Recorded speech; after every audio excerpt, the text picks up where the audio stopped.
it's D-U-E-U till I see you. By this point you're reading my mind. It's time for football.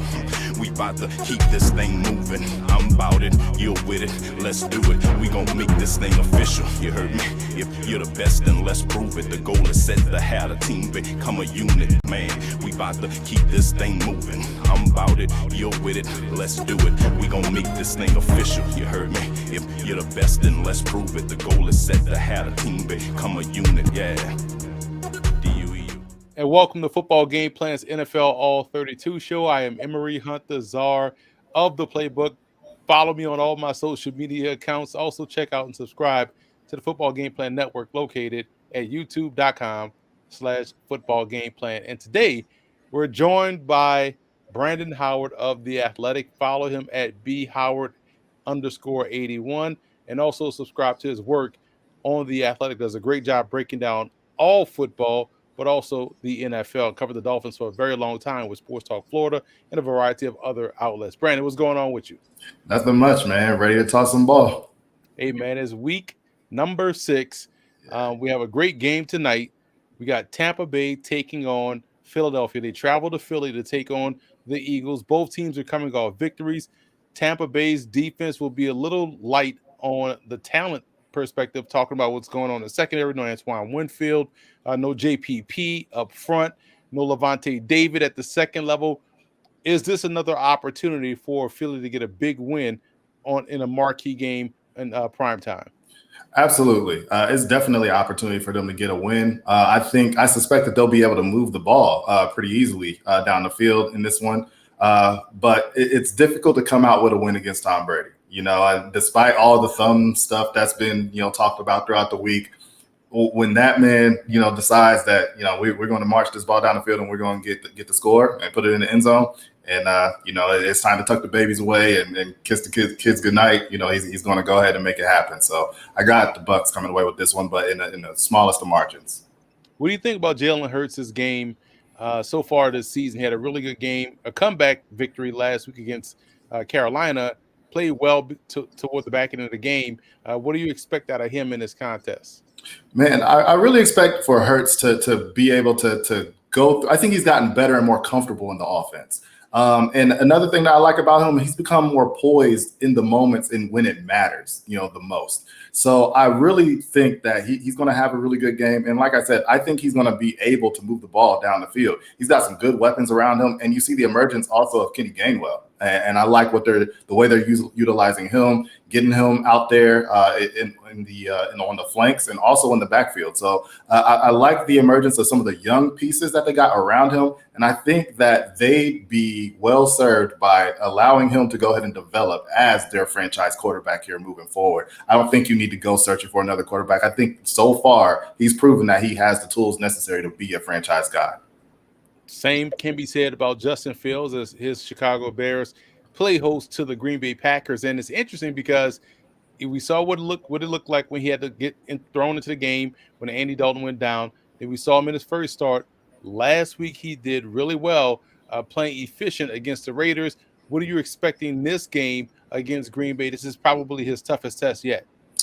I expect just more growth. And like you said, you kind of see the same thing with Jalen Hurts, knowing how there's also always a fine line when to take off, run the ball, and when you need to go ahead and keep going through your progressions and make the play and throw the football down the field. There's always a fine line there. And I think that a lot of quarterbacks come into the NFL and it's difficult for them to kind of negotiate when to go ahead and take off, when to kind of continue to go through your progressions and make the play down the field with your arm.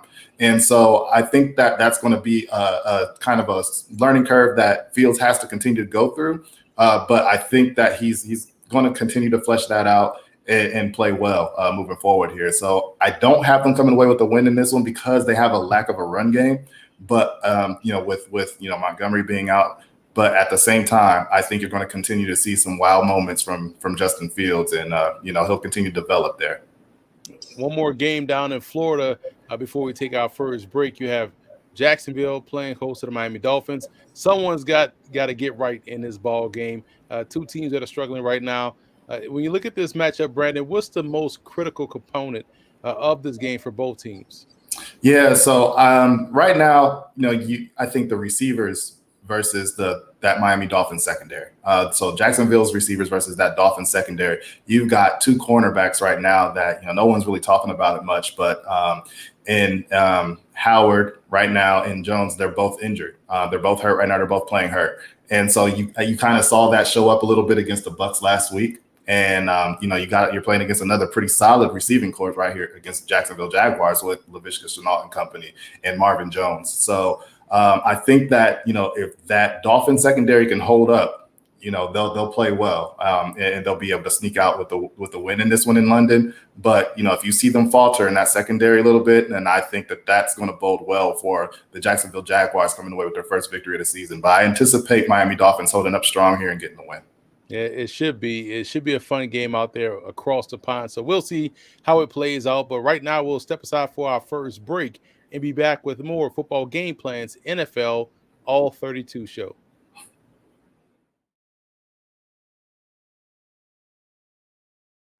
And welcome back to Football Game Plans NFL All-32 show. Emery Hunt, the czar of the playbook, joined with Brandon Howard of The Athletic. Brandon, let's jump right back into Week 6 action in the NFL.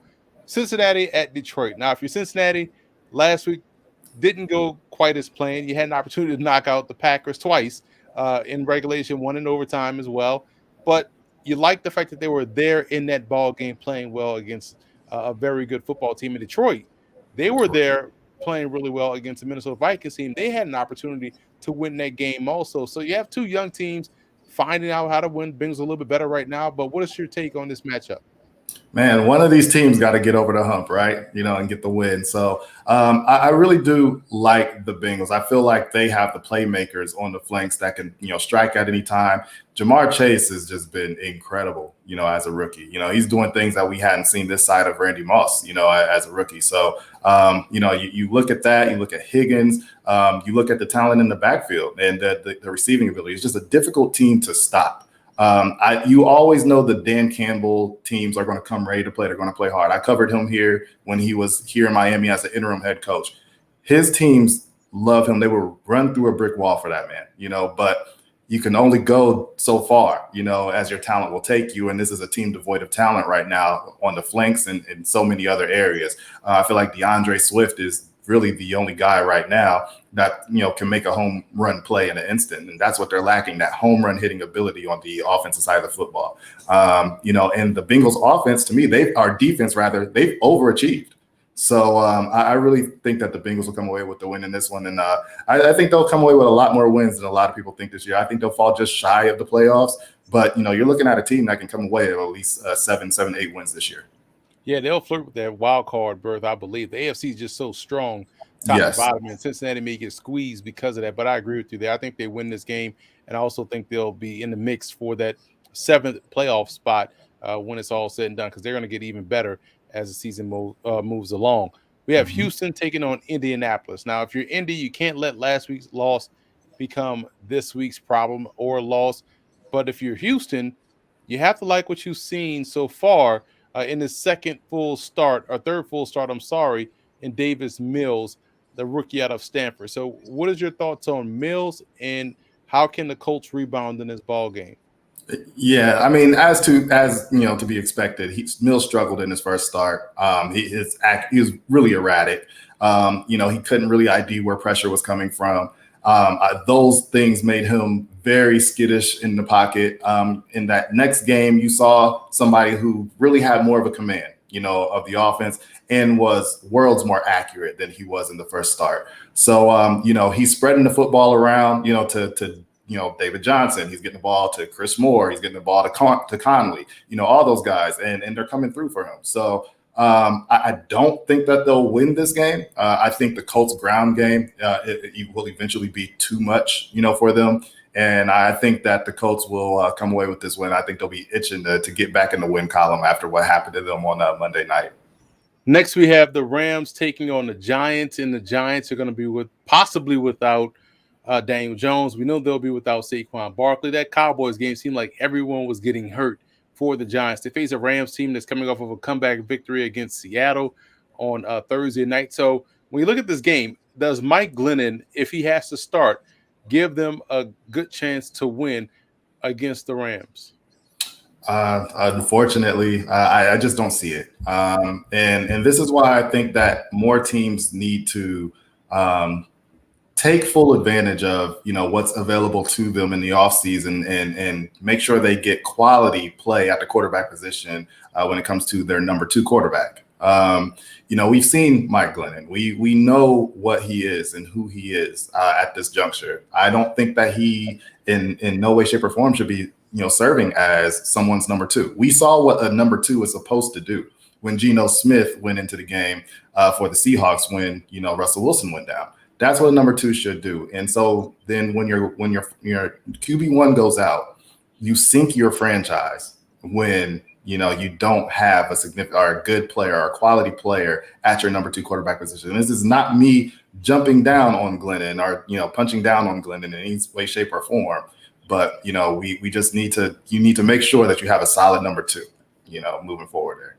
Yeah, that's why I agree with you there. I think the Rams take this because they just don't know what type of quarterback play you're going to get. And if you do get Daniel Jones, how effective can he be coming off what looked to be a scary concussion when he was trying to walk off the field? So let's move on to our nation's capital. I was just there last week, and Washington had an interesting game against New Orleans, but now they play Kansas City, who's chomping at the bit to get a victory. When you look at this matchup, and is always going to focus on the quarterbacks, but what would you say is the biggest matchup Washington has to win in order to pull off the upset? They're going to have to win as far as getting that pressure. At the line, they're going to have to win the battle, the line of scrimmage on defense. And you've got the players to do it. That to me, this defensive line is underperforming right now. With Chase Young and Sweat, you got to get more pressure on your quarterback, and your run fits need to be much better than they have been as well. So I really think that that's where the rubber meets the road for this team, and if they can do that, they can at least keep this game a little closer than the experts may think. But I unfortunately don't think they'll be able to in this one. Yeah, and also Kansas City, we don't know if they're going to be without Tyreek Hill or not, but they have to do something because their team just doesn't look right this season. They should be 5-0. But they're just playing very inconsistent. Maybe this is the week they get right because they're facing a quarterback in Taylor Heineke that loves to turn the ball over. So we'll see. Right. I feel like this is a pivotal game for both teams at this juncture of the season. And lastly, before we step aside for another break, let's look at Minnesota at Carolina. I feel like when you look at this matchup, you have a Vikings team that's been scrappy so far this year. Carolina took a loss last week against the Philadelphia Eagles. Sam Darnold threw 3 interceptions, and you can understand why they lost that ball game. Their secondary was playing well all game, and they just gave up some big plays late in the contest. They couldn't get off the field. So when you look at both teams, is this one of these fork in the road type matchups that we see here in Week 6? Yeah, absolutely. And this is where we determine what direction are we going in this season. So one team will kind of go the right direction, and obviously the other team will go in the opposite. And so right now, when you look at Sam Darnold, you see a guy who he's starting to regress a little bit. We everyone got excited a little bit after the New Orleans victory, and there was even some chance for MVP for him. And then you see him kind of regress to the mean, somewhat. So he is who he is at this point. There's a lot of people don't understand when it comes to quarterback play. You're going to be who you are rather quickly. And rarely do guys get to sit in the league and then all of a sudden, they have they kind of blossom after the next 4 or 5 years. That rarely happens. And so with this particular game, you got Everson Griffin on one side. You got Danielle Hunter on the other side. One thing we know about Darnold is that he's struggled with pressure over time, and so this is something that the Vikings have been able to do. And they, can take the football away in that secondary also. So I look for that defense to really have a good game. And also on top of that, the Vikings have an incredible run game, so they'll be able to kind of milk some clock there and also generate some explosive plays with Jefferson on the outside. So I see them coming away with the win in this one. Yeah, it should be a fun game because I feel like, like you said, it is one of these which way we're going type games for both teams because The NFC, I feel like, is going to come down to the wire. Who's going to get the 6th or 7th playoff spot in this Right. year's playoffs? So we'll come back after this quick commercial break with more football game plans. NFL All-32 show.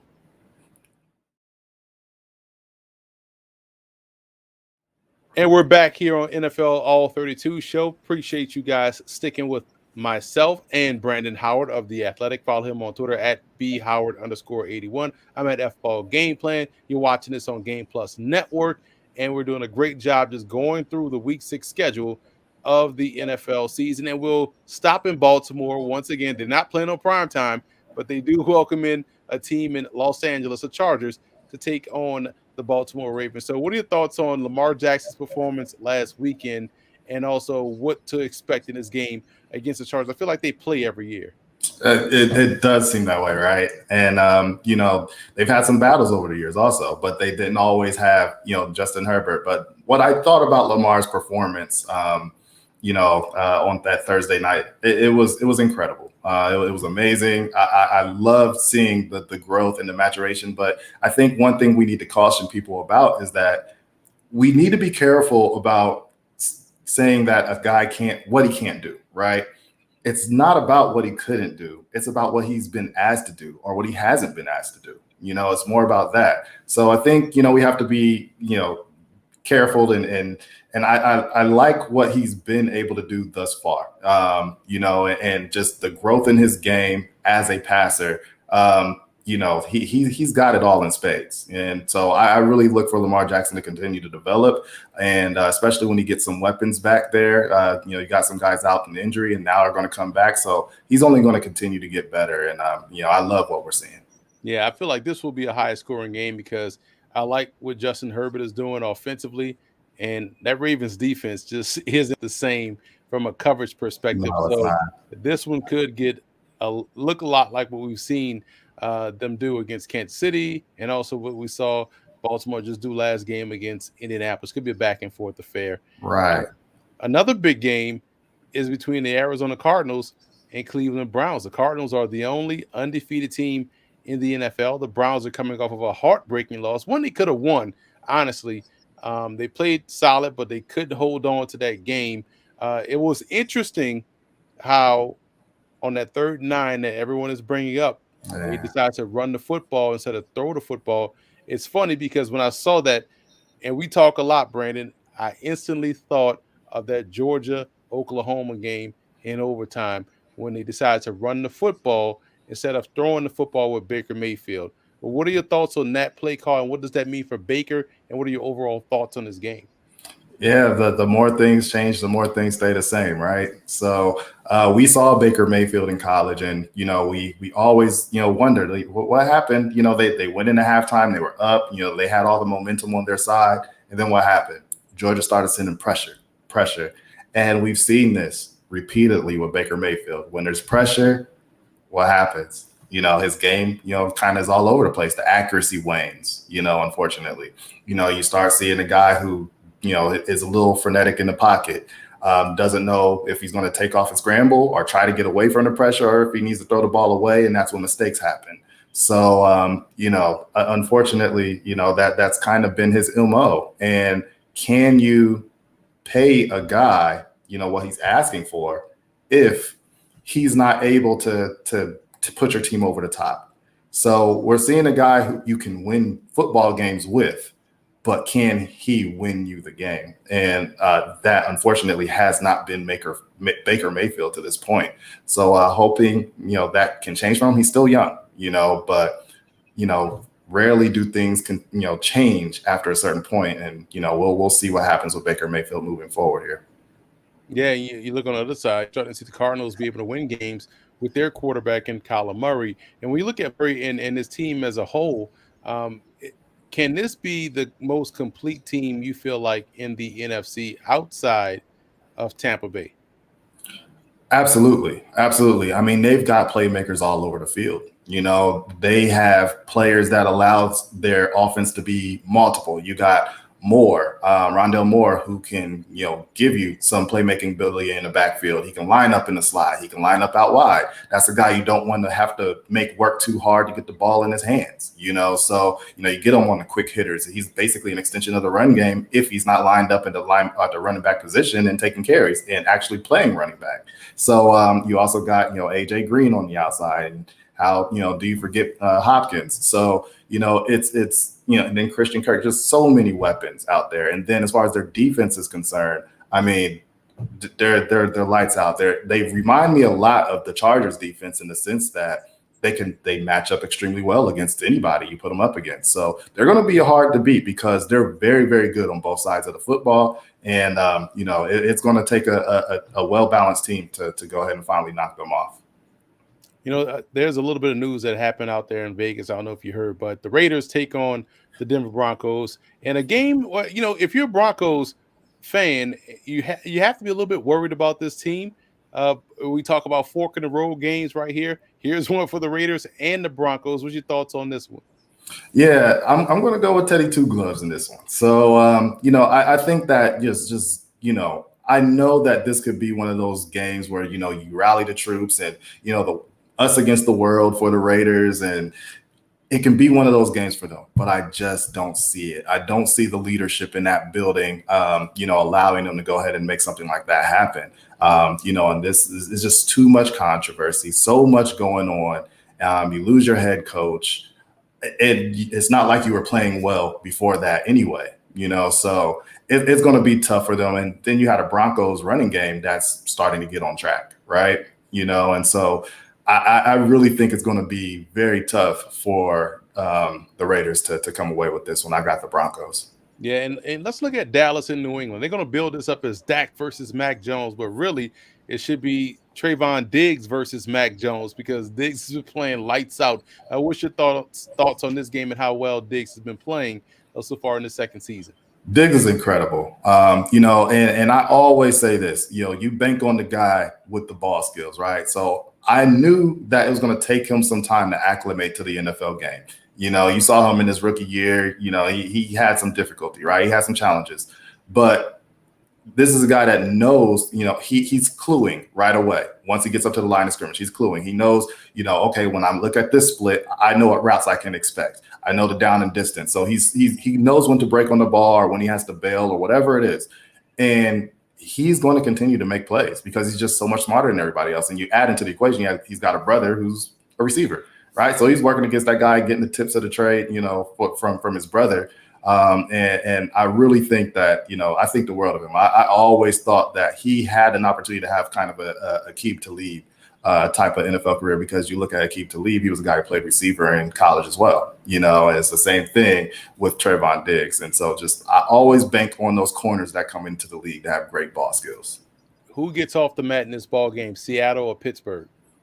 I'm going to say Seattle. I like Geno Smith in this one, to have a really good game. And, we kind of saw a glimpse of what he could come off the bench and do. And I think him getting a full week to study and prepare and him just taking hold of this opportunity, to finally be the guy. He's been waiting on this for quite some time. And I really think that he'll take a full advantage of it and rally his team to victory. I'm excited for Geno. Spoke when he was with the Giants. He's one of the more underrated players in the league. And you also look at Buffalo and Tennessee as we wrap up the show. Does Derrick Henry get 115 plus yards again? And can Josh Allen, this offense, keep it going? I really think Derrick Henry will go over 115 yards because that's really all they got in this one. And you're dealing with a stingy Buffalo Bills secondary. So I really think that, the Buffalo Bills will get the win in this one. Yep, and I think it's going to be a good showing for their defense. I love the way they play on that side of the football. Brandon, it's been a pleasure. Follow him on Twitter at @BHoward_81. Subscribe to his work at The Athletic. I'm Emory Huntazar, the Playbook. Thank you guys for checking out the show, and we will see you in Week 7. It's DUEUT. tell I see you by this point, you're reading my mind. It's time for football. We about to keep this thing moving. I'm about it, you're with it, let's do it. We gon' make this thing official, you heard me?